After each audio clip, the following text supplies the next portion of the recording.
Hello students, the topic we are discussing today is stages of prenatal development. The objectives of this lesson are to understand what happens during the different stages of prenatal development, to describe the developmental course in each stage of prenatal development,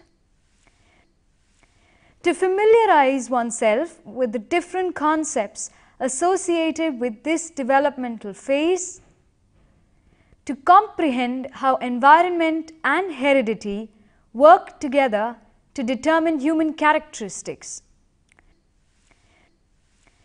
to be aware of the threats to the fetal environment and what can be done about them, to identify the different characteristic patterns of behavior at each stage of prenatal development.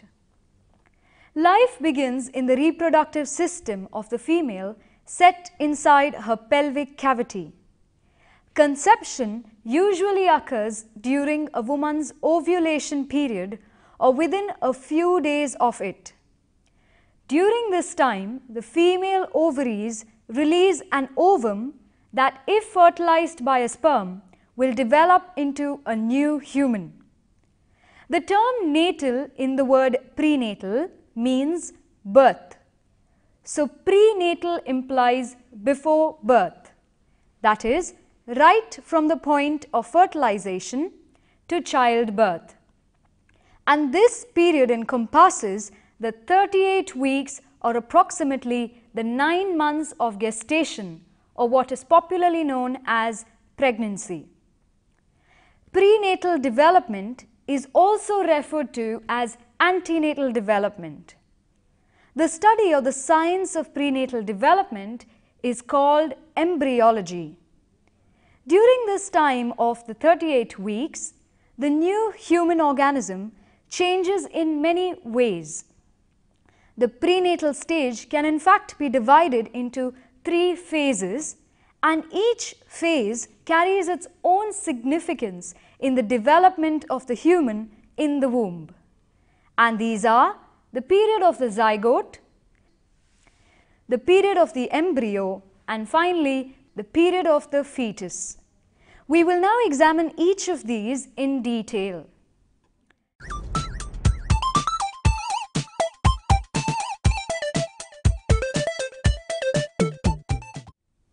We first begin by looking at the period of the zygote, which starts from the point of conception and lasts up to the end of the 2nd week. The egg or the ovum slowly travels through the fallopian tube, and if sperms are present at that location, one of these sperms may unite with the ovum in a process called fertilization. Only one sperm can enter the egg's outer membrane. The moment a sperm penetrates the egg, conception occurs, creating a new and a separate cell called the zygote. If a single zygote divides into 2 to form 2 new embryos, the result is the development of monozygotic or identical twins. If, however, 2 separate ova are released simultaneously by the ovary, and then if they are fertilized by 2 sperms, they form 2 different zygotes which, if implanted on the uterine wall, develop into dizygotic, non-identical or fraternal twins. The fertilized egg, which we call the zygote, is a single cell, but it soon begins to divide. The first division to produce 2 cells takes place within about 24 to 36 hours after fertilization. The cells divide first to form a ball of cells called the morula, which then develops into the blastocyst that involves the formation of a cavity within the morula. The cells, in the course of dividing, travel down the fallopian tube and enter the womb, where the blastocyst implants itself into the wall of the uterus. This happens about 5 to 6 days after fertilization. During the next 5 to 7 days, the blastocyst establishes a primitive placenta and circulation, thus ensuring the supply of nutrients and oxygen essential for its continued development. The possible hazard during this period of the zygote is that due to insufficient glandular hormones or the lack of proper balance between the glands and the ovaries of the mother, the blastocyst may not get implanted and then it dies.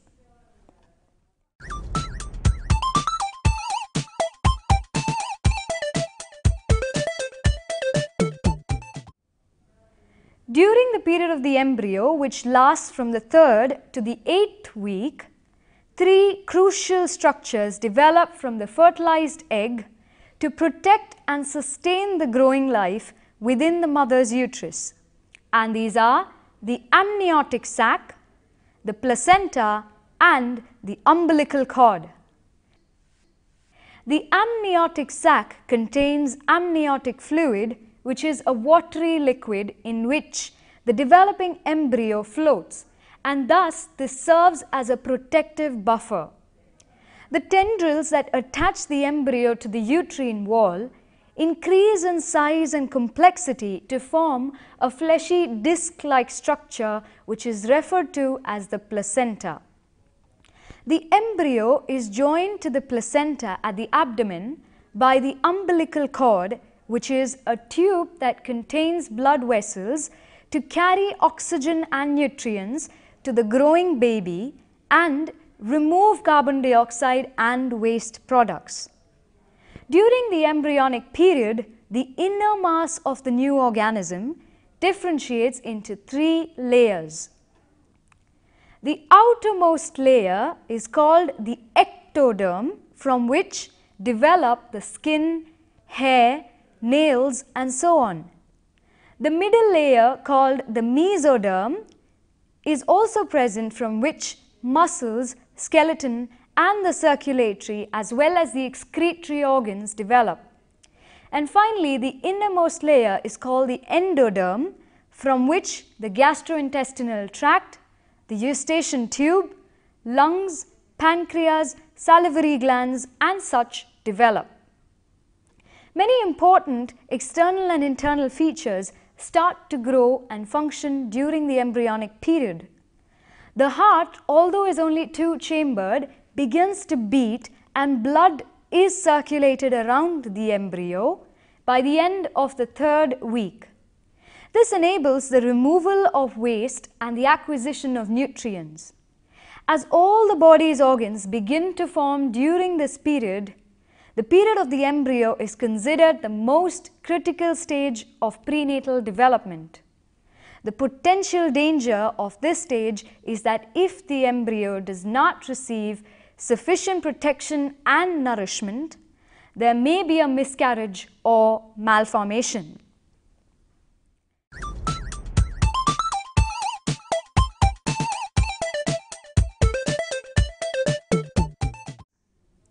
The final period of prenatal development is called the period of the fetus, and this starts from the end of 8 weeks and lasts until birth. Both internal and external features continue to grow. The period is marked by the continued development and the differentiation of structures that emerged during the period of the embryo. Basic structures that were laid down in the embryonic period are now refined and they grow into the final form. Very few new structures actually appear during the period of the fetus.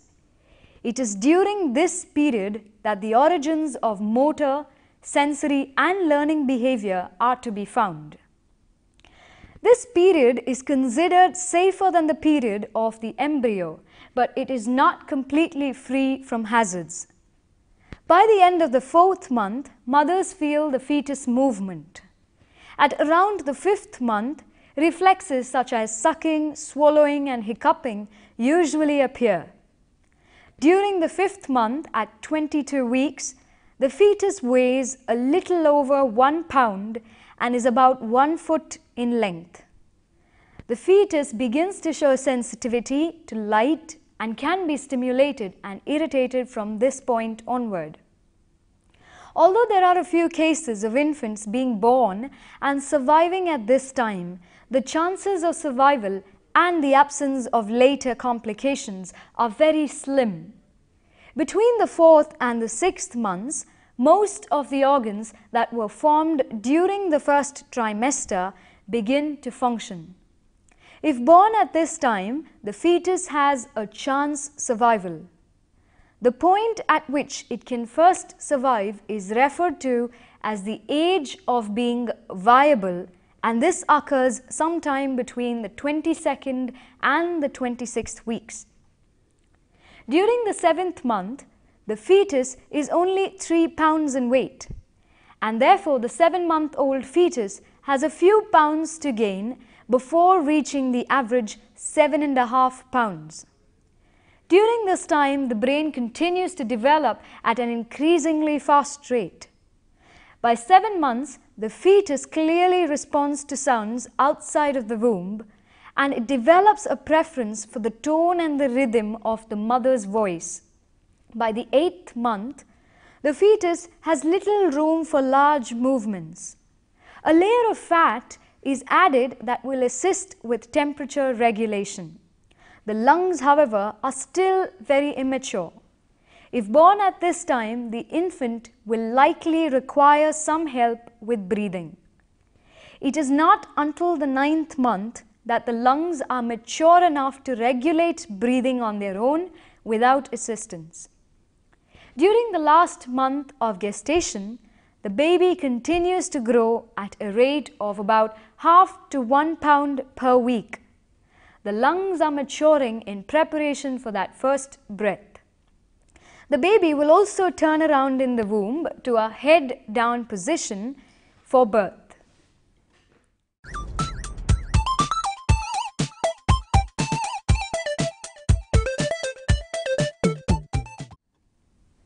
The unborn child is not free of threats from different risk factors. Even in the mother's womb, the fetus is unprotected if adequate care is not taken into account. Let us examine some of the risk factors related to prenatal development. The first class of risk factors includes environmental agents that produce abnormalities in the developing fetus, and these are collectively referred to as teratogens. The term teratogen derives from the Greek word teres, meaning marvel or monster. A teratogen exerts its effects largely during critical developmental periods. For instance, between the 20th and the 40th day, the heart of the baby develops, and therefore it's at risk of danger from teratogens. Each teratogen exerts certain specific effects.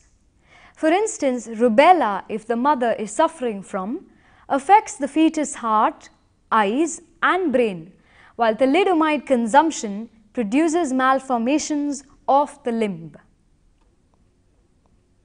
Either maternal or fetal genotypes may counteract a teratogen's effects, because we know that not all mothers who have rubella produce defective infants. The effects of one teratogen may intensify the effects of another. For instance, nutritional deficiencies may increase the adverse effects of drugs. A particular teratogen may affect the fetus but may not have any discernible effect on the mother. Further, a certain teratogen may produce a variety of deviations, whereas several different teratogens may produce the same kind of deviation. Consider the condition rubella as well as the substances quinine and streptomycin, all of which can individually cause deafness. The longer a fetus is exposed to a particular teratogen and the greater the intensity of the teratogen's effects, the more likely it is that the fetus would be seriously harmed. The first group of teratogens that we're going to look at can be classified as drugs, chemicals and metals. These can cause a wide range of congenital abnormalities, estimated to produce around 10% of birth defects. The severity of the abnormality depends on different factors such as A. The amount of the substance the mother is exposed to, B. The developmental stage of the baby, and C. The period of time over which the mother's exposure to the chemical or the drug or the metal takes place. Let's now examine the list of drugs, chemicals and metals that affect the baby's prenatal development. First up, we have narcotics. Mothers who are addicted to heroin, morphine or methadone, which are narcotic drugs, give birth to addicted babies who show symptoms of withdrawal, and these include tremors, convulsions, difficulty breathing and intestinal disturbances. Such babies may additionally be prone to pneumonia, prematurity and low birth weight. Heroin and morphine can also induce difficulty in conceiving, and in the infant they lead to prematurity, low birth weight, addiction, withdrawal and even death. Smoking and nicotine. These hold dire consequences for the smoker or the nicotine user and can also be hazardous for the child in the womb. Nicotine increases the risk of spontaneous abortions, bleeding during pregnancy, premature rupture of the amniotic sac, and of fetal deaths and the death of newborn. The father's smoking can also be very risky because it can transmit the risk of cancer to the offspring. Mothers who smoke typically give birth to babies who are about 225 grams lighter and smaller in all dimensions, for example, the length and the head circumference, than babies born to non-smokers. Caffeine. This stimulant poses higher risk for miscarriage and low birth weight infants. Alcohol. Abuse of alcohol leads to a fatal condition called fetal alcohol syndrome or FAS, which affects approximately 1 out of every 750 births. FAS leads to a pattern of malformations in which the most serious effect is of mental retardation. Thus, heavy drinkers may place their fetus in grave danger. Further, mothers having 1 or more drinks daily were 3 times more likely to miscarry than mothers who consumed just 1 drink daily.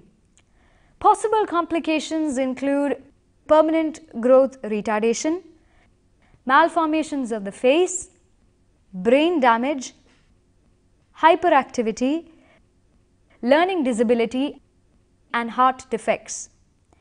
Hence, pregnant women are typically advised to avoid alcohol altogether. Marijuana.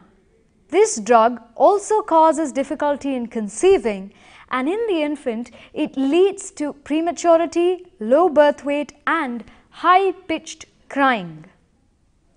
Next, we have lysergic acid diethylamide or LSD. This psychedelic drug leads to chromosomal breakage. Then we have diethylstilbestrol or DES. This causes prematurity and low birth weight. Female children may develop cancer of the cervix, whereas male children may have reproductive abnormalities and the increased risk of testicular cancer. Thalidomide. This leads to the deformation of the child's face, limbs, fingers and toes. It can also cause malformation of the heart as well as the digestive and the genitourinary tracts. It can also produce malformations or the absence of limbs. Quinine. Traditionally used to treat malaria, quinine has been associated with deafness in the child. Rezapine. This drug can lead to respiratory problems. Tetracycline. The antibiotic is avoided during pregnancy as it can produce defective skeletal growth. Aspirin. This is known to cause blood disorders. Anticonvulsant medications. These drugs, which are used to remedy seizures, can give rise to cleft lip and palate and the failure of blood coagulation. Anesthetics.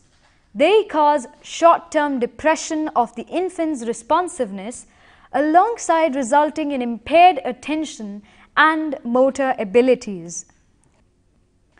Lead. Exposure to this metal can cause miscarriage, anemia and hemorrhage in the mother. And finally, we have methylmercury. This is known to cause cerebral palsy. Having looked at the drugs, now let's look at the second type of teratogen in this lesson, which is radiation. This is an important risk factor since exposure to radiation leads to microcephaly, stunted growth, leukemia, cancer and cataract. We have now looked at the different teratogens. Let's now proceed to look at some of the maternal factors that can have a negative impact on prenatal development. Aspects relating to the mother may also cause dangers to the child in her womb. The mother's knowledge of what is taking place in her body can be very important. Her physical condition, diseases, age, diet, reactions associated with a certain blood component called the Rh factor, and prolonged stress are some of the conditions that affect the prenatal child. First up, we look at physical condition. This can significantly affect the baby's development.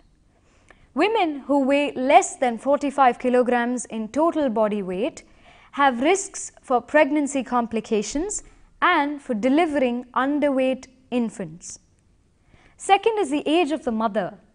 Teenage mothers and those over 35 years of age have a higher risk for miscarriage, premature birth and some birth defects. Down syndrome is the most common condition in children born to mothers over 40 years of age. Diet. The prenatal development of the baby and further its growth and health after birth are directly related to the mother's diet during pregnancy. Low vitamins and minerals in the maternal diet have an influence on the child, as he or she may suffer from specific weaknesses. Insufficient iron leads to anemia in the infant.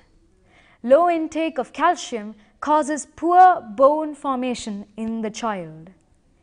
Inadequate amount of protein also has an effect on the baby because the baby may be smaller than average and may suffer from mental retardation with almost 20% or fewer brain cells.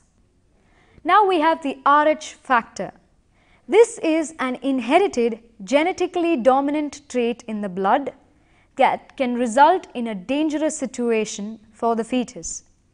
When blood containing the Rh factor, and we call this the Rh positive blood, is introduced into blood without the Rh factor, which is referred to as the Rh negative blood, antibodies to combat the Rh factor are produced by the Rh negative blood.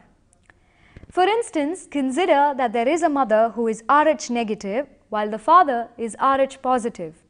The result could be that the child is Rh positive.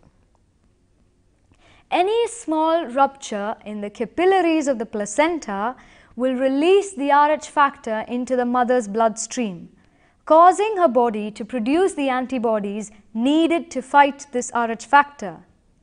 The antibodies in the mother's blood will then cross the placenta into the fetal bloodstream and attack its Rh positive red blood cells, thus depriving the fetus of oxygen. The consequence of this may be a miscarriage, possible brain defects, or even the death of the fetus or the newborn child. Now we move on to mother's diseases and disorders. A wide range of maternal diseases and disorders can affect the baby's development. Since the placenta cannot filter out extremely small disease carriers such as viruses, children can be born with malaria, measles, chickenpox, mumps, syphilis, or other venereal diseases that have been transmitted from the mother. Let's look at some of these diseases. First, we have rubella. If the mother contracts rubella during the first 3 months of pregnancy, she is likely to give birth to a child with a congenital abnormality such as heart disease, cataract, deafness, or even mental retardation. HIV/AIDS. The vast majority of children with HIV/AIDS had contracted the disease sometime between early pregnancy and birth. Toxemia. This is a frightening condition involving high blood pressure and protein in the urine that are potentially fatal for the mother as well as for the fetus. Mothers with toxemia frequently give birth to premature babies. Anoxia. This is a condition in which the brain of the baby does not receive sufficient oxygen to allow it to develop properly. Anoxia can cause certain forms of epilepsy, mental deficiency, cerebral palsy, and even behavior disorders. Mumps. This is characterized by swelling and pain around the neck and is accompanied by fever and headache. This leads to the malformation of some kind in the baby. Hypertension. High blood pressure gives rise to fatal abnormalities, miscarriage, and death. Diabetes. Blood sugar abnormalities lead to preeclampsia, which is high blood pressure during pregnancy, or eclampsia, which refers to a severe progression of preeclampsia that is accompanied by seizures in the mother. Diabetes is also associated with hypertension, stillbirth, or the death of the newborn. Syphilis. This is a sexually transmitted bacterial infection that results in miscarriage. The child may even be born blind or could be mentally retarded. Now let's look at the mother's emotional states. The mother's emotions influence the fetus through glandular changes, and these could result in troubled pregnancies, miscarriages, long labor, and even delivery complications. Infants of mothers who have experienced a lot of negative emotions may be hyperactive, irritable, and may have feeding and sleep problems. Pregnant women must thus avoid stress and negative emotional experiences. Birth hazards. Certain factors at the time of birth also cause damage to the child, and these include hemorrhaging and the failure to breathe early. Injury to the head during delivery destroys brain vessels. The brain cells die due to a lack of oxygen. The child may also die or experience mental retardation and could have difficulty to speak. Due to damage to the cells of the brain stem, motor defects are also likely to occur. Hence, the baby during prenatal development in the womb is prone to a number of hazards which nonetheless are avoidable if proper care is exercised.